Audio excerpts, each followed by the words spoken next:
Production funding for State of Change is provided by the Bachland Charitable Trust. Life in Illinois is evolving. It is unequivocal that human activities are responsible for climate change. Our summers are getting hotter. Illinois, like the rest of the world, has warmed.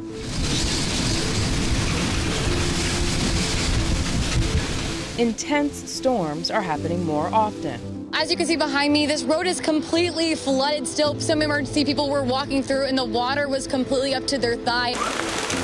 Invasive species are thriving. Some things that would have been killed by cold temperatures, if the temperatures don't get so cold, they may persist. Generations of farms are in danger. Because the pollution that is heating the planet does what? It hits black and brown communities first and worst. But Illinoisans are also taking action. Together we are making history today, taking a giant leap forward to mitigate the impacts of climate change. And decades after nearly being wiped out, the bald eagle is back from the brink. Join us as we show you how Illinois is in a state of change. Hello, I'm Tinisha Spain.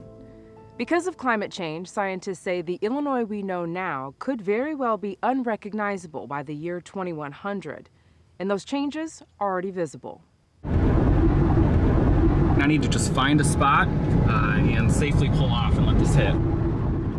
In August 2020, meteorologist Andrew Pritchard followed a line of storms charging across the Midwest from the Nebraska-Iowa border.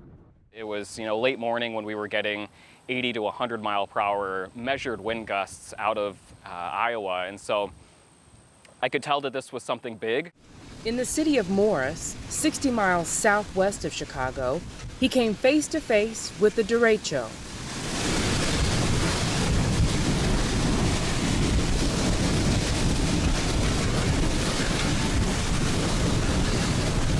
Andrew shot video of the rain and hurricane-force straight-line winds that lasted a half hour.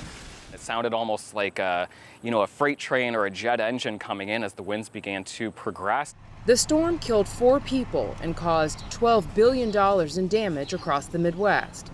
Trees, homes, and crops were destroyed. A year later, Andrew was in Ford County after storms dumped 10 inches of rain over several hours.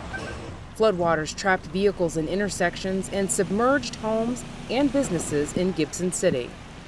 The biggest change that we're seeing is a dramatic increase in heavy rainfall events, and that's these, 100, 1 in 500 year flooding events that we're seeing happen more and more often. To scientists like Andrew, the derecho and Ford County floods are evidence the climate is in a state of change. What we're seeing as climate changes here in the Midwest, we're seeing more and more moisture in the atmosphere. Don Wibbles is a professor of atmospheric science at the University of Illinois Urbana-Champaign. He served as an expert on climate change for the Obama White House. Don was part of a recently released report about the effects of climate change in Illinois. Flooding rains like the ones that fell in Gibson City will become more common by the end of the century. The report predicts rainfall in Illinois could rise by 150%, which could have huge consequences for Illinois agriculture. In recent years before this, farmers have had difficulty getting in the fields because of the increase in rainfall has largely happened in winter and spring, and we expect that to continue. So that makes it difficult for farmers to actually get in the fields to plant their crops. And when it's not raining, we'll have more severe droughts and more intense heat. Don says if we don't curb our greenhouse gas emissions by the end of the century, central Illinois could be as hot as some southern U.S. cities are right now. 100 degrees, now we have an occasional day. By the end of the century, we could have as much as a couple weeks or a month with the high scenario. So it's, again, very different climate. A recent United Nations scientific study said, like countless of reports before it, human activity is to blame for our rapidly changing planet, a code red heard around the world. Is there any hope at all for meaningful action? There is, if it happens really soon, if the world is able within the next 10 years to basically zero out our emissions, meaning no more greenhouse gas emissions and actually a net negative emissions of heat-trapping gases. In 2021, Illinois lawmakers took a step toward cutting emissions. We are making history today, taking a giant leap forward to mitigate the impacts of climate change, to establish the most aggressive clean energy standards in the Midwest. Governor J.B. Pritzker signed Senate Bill 2408 into law. It aims to take most coal plants offline by the end of the decade, and the rest, plus natural gas, would have to go offline by 2045 at the latest. To keep 3 nuclear plants online, it authorizes nearly $700 million in ratepayer subsidies. It also offers incentives for Illinoisans to buy electric vehicles. 1 million EVs on the roads by 2030. Critics say the law may force Illinois to import expensive power produced by fossil fuels from neighboring states. Some of the lawmakers who voted to make Illinois carbon-free by 2045 also voted to build a new natural gas pipeline in one Illinois township. Some people there see it as a great opportunity, while others worry about pollution. More than 150 years ago, when freed black people left the South for northern states like Illinois, they settled in Pembroke Township. An hour south of Chicago, near the Illinois-Indiana border, you'll find family farms and children tending to horses. We have 5 generations living in Pembroke. My mom still lives here, is married, my children, my grandchildren, my great-grandchildren. Pam Basu grows organic crops and raises pigs, goats, and fowl on land that's been in her family since they left the South. We moved because my father wanted to get the children out of Mississippi because Emmett Till had gotten killed. 1959, we found land out here. And my dad wanted to bring us out here because this is the only place that he knew where he could grow food and feed his family.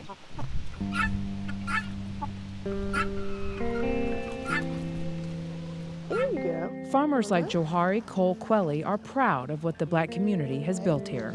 You want it? Do you want it, Booby? Do you want it? A lot of information about the community was that this is, a very impoverished community, that it has nothing, that people are trying to run to get out of here, that, nothing would grow. There was a whole lot of nothings connected to this place. Derek Jones is one of the people who have returned here. As a child, he'd visit his grandparents' ranch, Boots and Saddle, during the summers in Pembroke. But when he wasn't on the farm and back in his Chicago neighborhood, Derek found trouble. The guy ran up, I thought he had a gun, and I shot him. One time. Took his life. After serving his sentence, Derek was paroled to his aunt's house, right back on the family farm.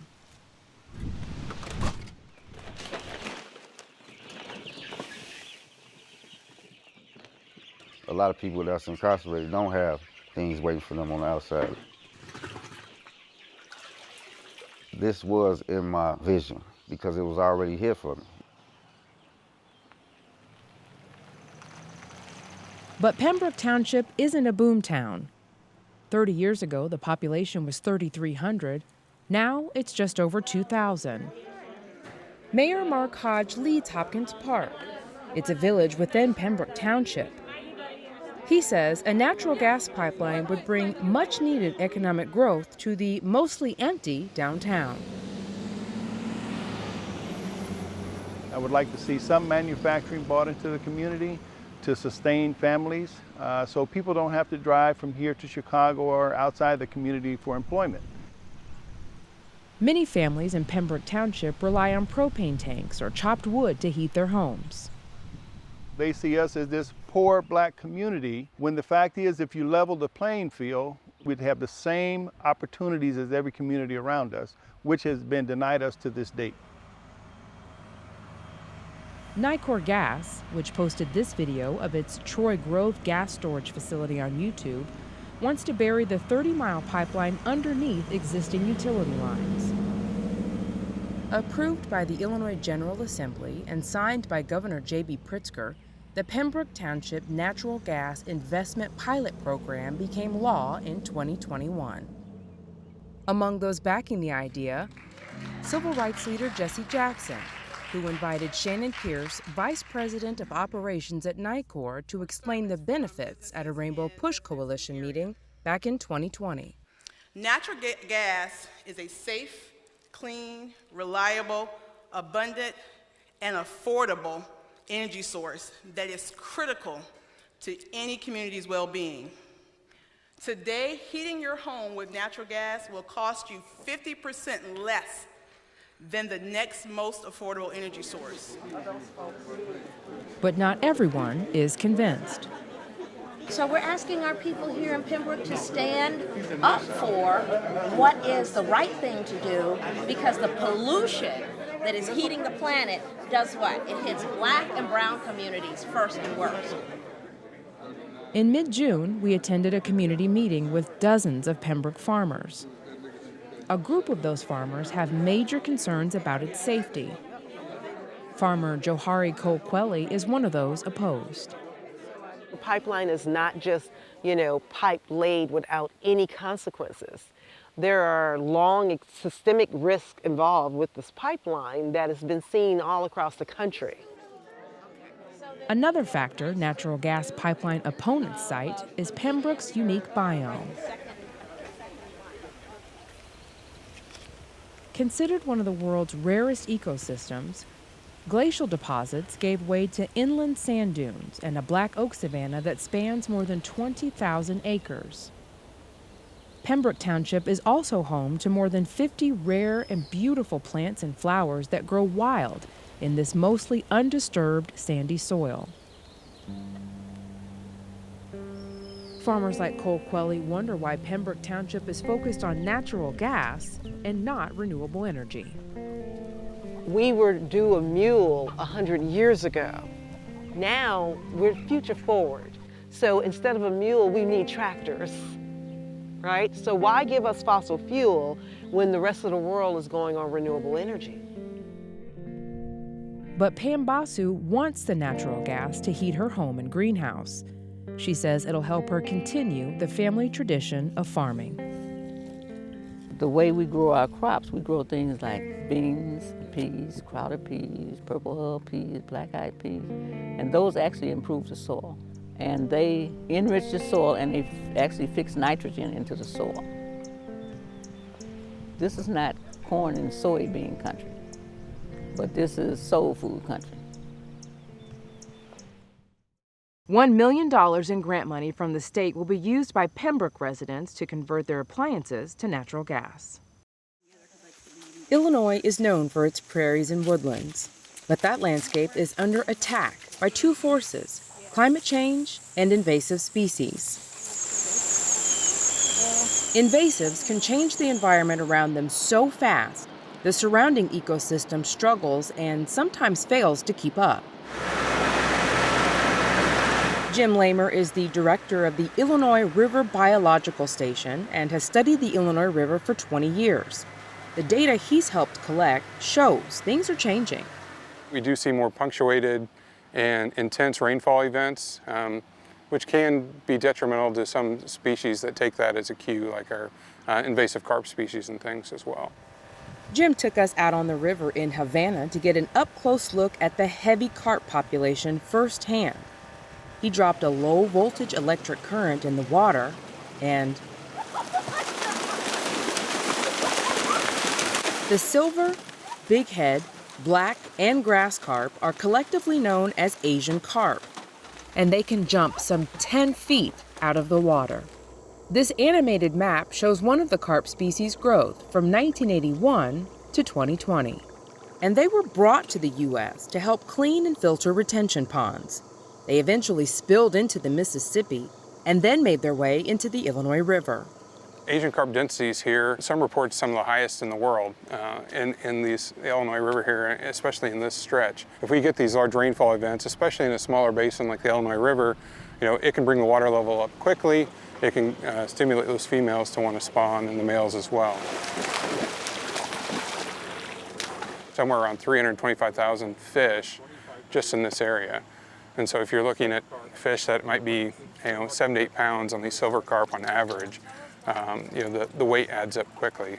More carp puts a strain on resources, and other fish in the food chain who eat plankton can't thrive. That puts a dent in Illinois' multi-million-dollar sport fishing industry. And the list of invasive plants is even longer. Nicole Flowers Kimmerly is an Illinois Extension educator near Peoria. She trains volunteers to go out and help control invasive spread in their communities, which also happens to be where the problem often begins. A lot of the invasive plants we have are brought in by people, either in for landscaping or initially to do something good like prevent erosion or make a habitat for birds. And so they've been brought in, but now we find that they are taking over our native diversity in our forests and our kind of grassy areas or our wetlands. Wind and roots and birds have always moved seeds and plants and spores to new places, but what's different now is the habitability of that new environment. Scientists say heavy rainfall in Illinois has increased some 5 to 6 inches since the 1900s, and Illinois is getting warmer. Things that would have been killed by cold temperatures, if the temperatures don't get so cold, they may persist, and then we might see changes in those ecosystems. Those changes not only affect the landscape, they eventually choke out food and habitat for native insects and animals. When we reduce the diversity, that makes it harder to support the other animals. As Illinois continues to warm and our lands and waterways provide a suitable new home for invasive species, they will become a permanent fixture in the prairie state. As Illinois continues to warm, livestock farmers are working hard to keep their animals safe. Dana Cronin has more on that story. It's feeding time on Borgic Farms in Raymond, Illinois. Hundreds of 12-week-old pigs are crammed into a long barn, climbing over each other in search of feed. It's pushing 90 degrees today, and the air here is humid and heavy with the smell of pig manure. Phil Borgic owns this farm. He just turned on 8 massive cooling fans with 6-foot blades to suck the hot air out of the barn. If the temperature comes up like this afternoon, then where it gets warm enough, then we'll turn on those waters. But the first thing that comes is a breeze, and then it gets warmer yet, then we bring out the garden hose and hose down the kids and cool them off. Borgic's parents bought the farm in the 1950s, when most livestock farming was done outside. As the climate warmed over the years, they've since moved things indoors to help keep the pigs safe from increasingly high temperatures. As we went through time, our fans kept getting bigger and bigger and bigger to pull more air through and over the top of the pigs and to get that heat out of there. And then right at the beginning, we didn't add water. And then so as we learned, we started adding that sprinkle water then to help cool them off some more. Average temperatures in Illinois have already gone up by between 1 and 2 degrees Fahrenheit over the past 100 years. Right now, the state sees about a week of temperatures above 95 degrees during the summer. Climate scientist and University of Illinois professor Don Wibbles says if we continue emitting high levels of greenhouse gases, the state will only get hotter and the heat will last longer. If you looked at the high scenario, which is what we're following right now, most of the summer ends up being above 95 degrees. Again, very different Illinois than we have right now. Those scorching temperatures threaten not only farm animals' comfort and health, but also their productivity. Amanda Stone researches heat stress in dairy cows at Mississippi State University and says when the heat index is above 68 degrees Fahrenheit, much cooler than the 90 degrees here today, a cow's milk production can decrease up to 25%. So if a cow is producing 100 pounds during periods of heat stress, she's only producing 75 pounds. And it's not just cows, it's goats too. Every morning at 5 a.m., the 100-plus goats here at Prairie Fruits Farm and Creamery outside Champaign, Illinois, file in for milking. Milk meters measure how much each goat produces per day. When it's hot, farm co-owner Wes Jarrell says there's less milk, and he has noticed the changing climate is having an impact. We've always known that in the summer heat, their production goes down, and we know just by looking at the records that the duration of that and the intensity of that is increasing. Prairie Fruits Farm is pasture-based, meaning the goats spend most of their time outside grazing on acres of grass and shrubs. Like dogs, Jarrell says goats pant when they get too hot and take cover in the shade under trees. And while the farm does have a couple of small barns, he says they're making plans to build a bigger indoor facility, in part because it's getting harder to keep the goats cool enough. In the summer, when it's going to be hotter and more humid, we need the best ventilation possible, and we need protection. The price tag on that new barn is nearly $700,000. The Illinois Department of Agriculture doesn't currently offer any assistance or information for farmers dealing with the effects of heat stress on their animals. Jarrell says they'll have to find some way to pay for the new barn, and there are few options, except to pass the costs on to consumers. Obviously, what we need to do is make sure we can sell the product, and we can look at what customers are willing to pay.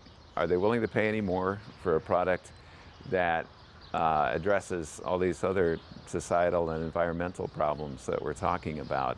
Jarrell's hoping the answer is yes. So don't be surprised when you start paying a little more for your milk, pork, or goat cheese. It may just be another cost of doing business in a changing climate. For State of Change, I'm Dana Cronin.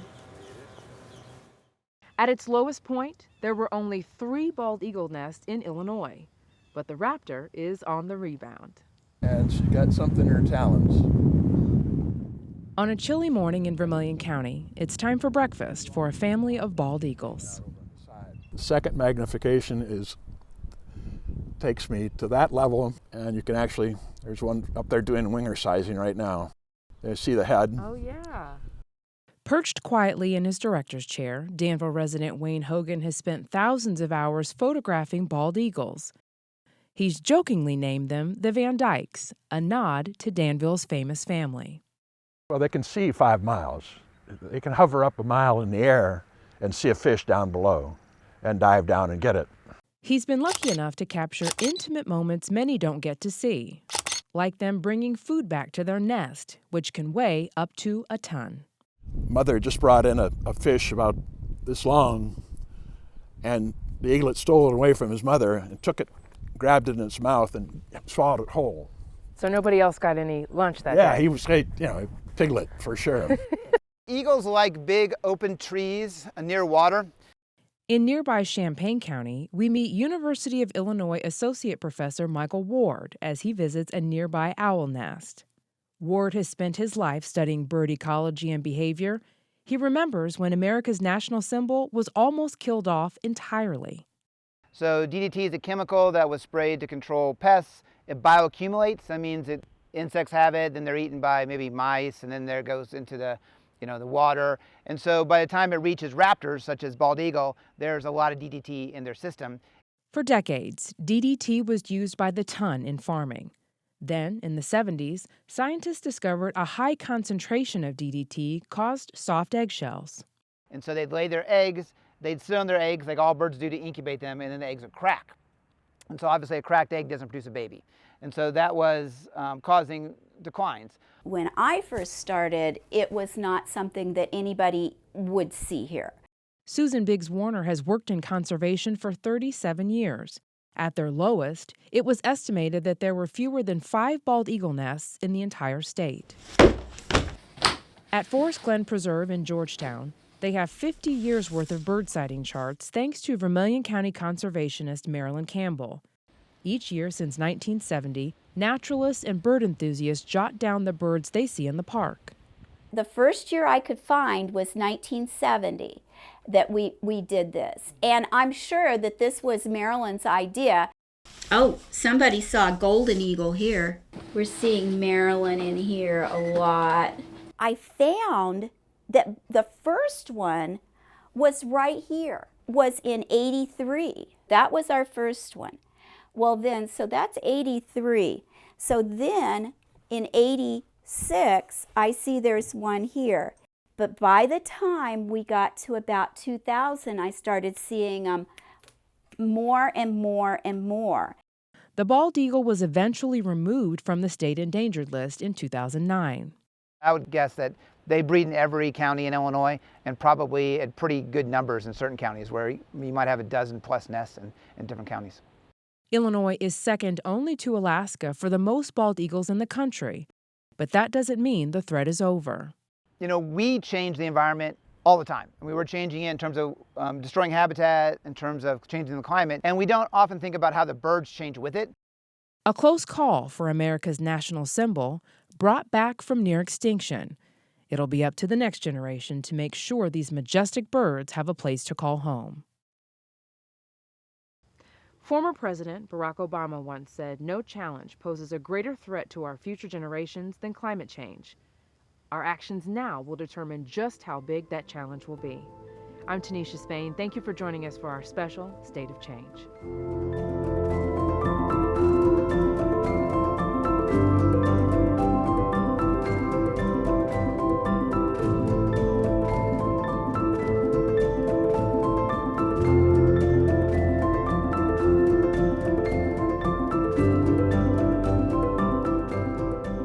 Production funding for State of Change is provided by the Bachland Charitable Trust.